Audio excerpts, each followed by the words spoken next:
మేము మండి తిందాం అనిపోతే మాతో పాటు కుక్క కానీ మండికి అయితే వచ్చింది.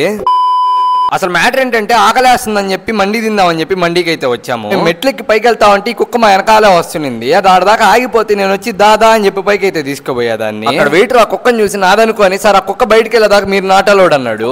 అంటే దాదా అని చెప్పి పైకి అయితే తీసుకొని వచ్చా. అది ఇప్పుడు కిందకే పోవట్లా.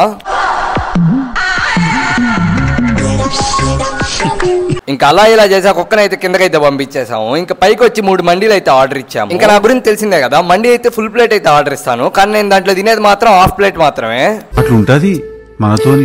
ఇంక ఈడేదో పెద్ద కోచ్ అన్నట్టు వాడికైతే చెప్తున్నాడు బౌలింగ్ ఎలా వేయాలని. మా సూర్య గారి చెప్పులు కింద పెట్టి హాయిగా మసాజ్ అయితే చేపించుకుంటుంటే వాడు చెప్పు అయితే దొబ్బేసా నేను. ఇంకా మా సూర్య కళ్ళు తెరిచి చూసే లోపల ఒక చెప్పు అయితే మాయం, ఒక చెప్పే ఉందాడా. ఇంకాసేపు అలానే ఒక చెప్పుతో అయితే నడిచాడు. ఇంకా లాస్ట్ లో క్రీమ్ స్టోన్ కి అయితే వచ్చి ఐస్ క్రీమ్ అయితే తిన్నాము. నాకైతే ఫెరీరో వచ్చిన ఐస్ క్రీమ్ అయితే చాలా బాగా నచ్చింది. ఎవరైనా తినకపోయి ఉంటే ట్రై చేయండి. క్రీమ్ స్టోన్ కి హెల్మెట్ వేసుకొని వచ్చేసాడు. ఈయన ఎవరో తెలిస్తే కింద అయితే కామెంట్ చేయండి. సరే మరి యూట్యూబ్ లో సబ్స్క్రైబ్ చేసుకోండి, ఇన్స్టాలో ఫాలో చేసుకోండి. Bye bye, see next video.